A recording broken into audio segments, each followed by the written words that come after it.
Hey guys, welcome back to my channel. I hope you all are doing well. If you're new here, my name is Nishitha. Please take a moment to hit the subscribe button and also give this video a thumbs up if you like it. In today's video, we are going to do a review and wear test of the new NYX Born to Glow foundation. I got two different shades because I ordered this foundation online and I wasn't sure which shade would be a good match for me. This foundation comes in 45 different shades, which is really good. And even the Born to NYX Can't Stop, Won't Stop, even that has 45 different shades. Drugstore brands are killing it with shade range these days.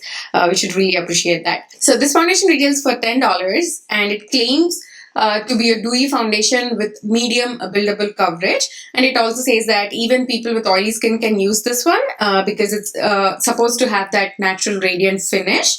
And it's cruelty free. It's a vegan formula. And yeah. They do say that it's a medium buildable coverage that will last all day. So we shall see about that. Yeah, so it's gonna blend like a dream and it's going to help even out your skin tone even though it doesn't claim to have a full coverage. So let's get started with the application process. But before that, I'm going to swatch the shades for you guys. So this shade is golden as we can see. And as the name suggests that this seems to have a golden undertone. And I do have golden undertones, so I think this will be a good match. Now I have the shade Golden Honey as well. So let's swatch this too. So this is the shade Golden Honey and this is the swatch on my face. As you can clearly tell that Golden Honey is a little bit deeper than golden. I really like the packaging because it's very simple and petite and this can be a great option for when you're traveling. So the consistency of this is, not very runny, like obviously it's, sliding down my hand, but it's not too thick, but at the same time, it's not very liquidy. It's that perfect, creamy consistency. So I'm going to start applying. One side I'm going to use my brush and the other side I'm going to use my beauty blender so we can see which way the foundation works better.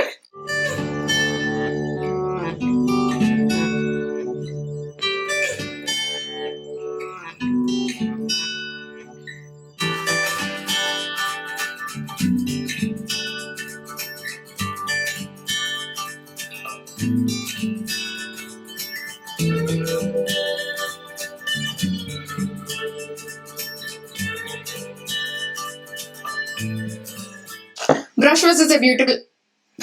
This is not a beauty blender. Idiot.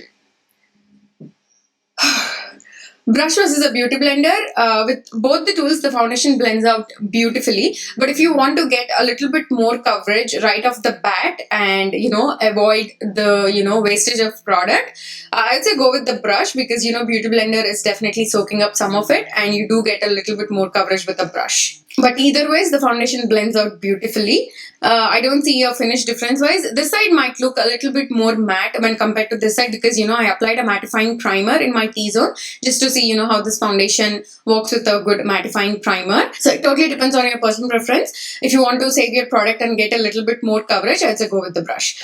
But for me personally, I don't mind either ones because, I just love bouncing beauty blender on my face. I want to show you guys that this foundation does not oxidize at all. So this is the swatch I've had on my hands for about, 5 minutes now. And this is the swatch I just applied. And as you can see, there is no oxidization whatsoever. It didn't even change its color a little bit. So when I first, looked at the foundation, read the claims, I thought it was going to be a sheer coverage foundation. But no, I was wrong. Even with one layer, you will get a good medium coverage and you can totally layer the foundation and to build up the coverage. In this area, I was, layering it a little bit to, add some extra coverage. And I feel like a little bit goes a really long way. If you don't have so many imperfections to cover, don't use a lot of it because, even a little bit is sufficient because it spreads beautifully and evens out your skin tone.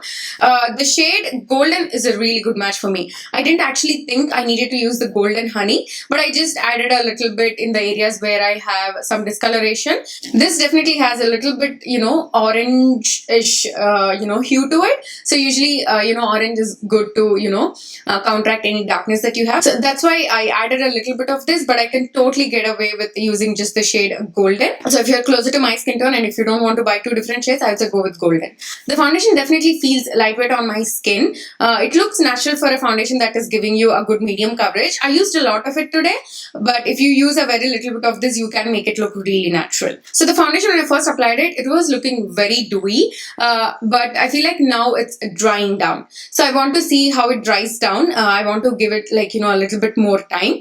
So meanwhile, I'm going to go apply the rest of my makeup. When I get back, I'm going to share more of my thoughts. Hey guys, I am back. It's actually 1:10 right now. I applied this foundation around 11. So it's been already 2 hours since I've had this on. So when I finished the rest of my makeup, everything blended beautifully on top of this foundation. I had no issues whatsoever. The foundation at first looks very dewy, but it kind of dries down to a naturally glowy finish. At this point, I do see some glow on my skin, but it's not as dewy as it was when I first applied it. So it definitely dries down.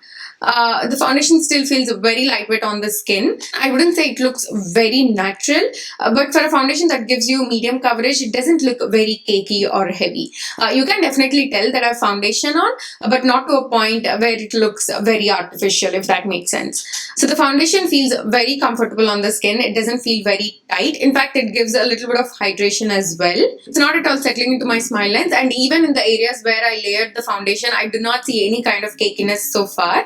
It's actually looking really good on my skin. But one thing that I will mention is that it is not completely transfer proof. When you press really hard on your skin, I do see that the foundation is transferring onto my hands a little bit. It's not transferring a whole lot, but at the same time, it's not completely transfer proof. So far, I'm really impressed with the foundation. I like that it's very comfortable on my skin and it's not overly dewy, but at the same time, overly matte where it feels very tight on my skin. So I'm going to continue to do the wear test and see how this holds up. So yeah, I'll see you all at the end of my day. Okay, so this is how the foundation looks in natural light. So this is my natural light checking, and I will see you all at the end of my day. Hey guys, I'm back. It's currently 8:40. I've had this foundation on for a little over 9.5 hours at this point. And I'm here to share my final thoughts. I definitely find some pros and cons with this. So let's start off with the pros. And the obvious thing is the shade range. 45 shades for a drugstore brand is something that's really commendable. NYX is killing it with the shade range. And the price point is really amazing too. And you can see that, even though it's been 9.5 hours, this foundation is not making me look overly shiny. I do look a little bit shiny in my T-zone area, but that's common no matter what kind of foundation I wear. So, even though it's a glow foundation, it's not going to make you look overly dewy if that's what you're worried about. So the fact that they said that this could be used for both oily skin types and dry skin types could be true, but don't quote me on it. I don't personally have oily skin type, but looking at how it wore throughout the day, I feel like it could work even if you have oily skin type.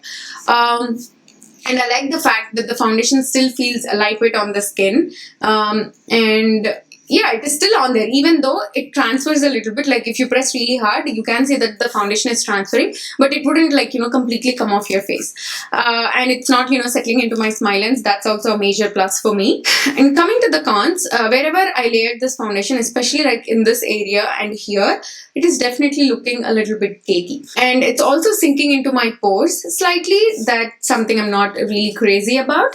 And one more thing, I don't know if you can tell on camera, but even when I did the oxidization test, I did not see that, the foundation was getting darker or anything like that. But as I wore it throughout the day, I noticed that it is, turning a little bit dark on me. I don't know if you can tell on camera, but, my neck looks a lot lighter when compared to my face. I didn't see this much of a difference when I first started off the video because, I was saying that the shade was a really good match and all of that. And at that point, I thought it was a really good match. But as the day went on, I felt like it definitely turned dark on me. It's an okay foundation. I'm not saying it's really bad, but at the same time, it's not really great either. If you're really curious to see how this works on your skin tone, definitely give it a try because, it's more accessible because it's from the drugstore.